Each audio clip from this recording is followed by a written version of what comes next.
άντρας κι όχι παλιό παιδό. Ο Γιώργος είναι ωραίος και λεβέντο παιδό. Στο λόγο του είναι άντρας κι όχι παλιό παιδό.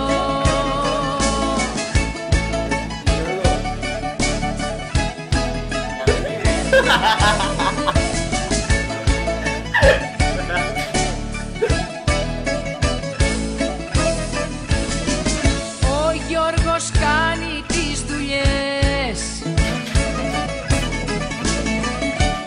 άτακα και επιτόπου. Είναι σε όλα καθαρός. Έλα δε. Και πρότυπο ανθρώπου. Ο Γιώργος είναι ωραίος και λεβέντο παιδό. Στο λόγο του είναι άντρας κι όχι παλιό παιδό. Ο Γιώργος είναι ωραίος και λεβέντο παιδό. Στο λόγο του είναι άντρας κι όχι παλιό παιδό.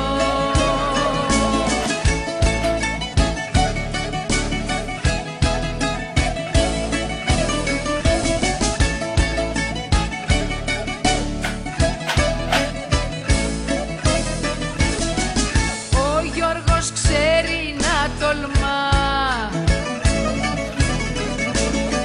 και να υπολογίζει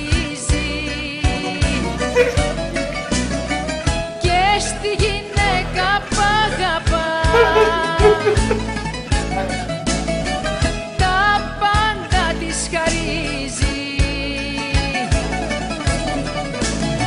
Ο Γιώργος είναι ωραίος και λεβέντο παιδό.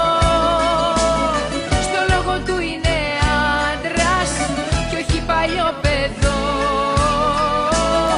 Ο Γιώργος είναι ωραίος και λεβέντο παιδό.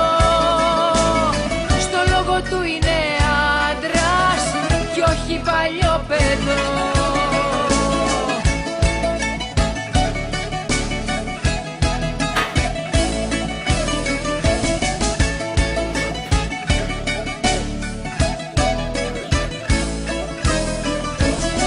Ο Γιώργος είναι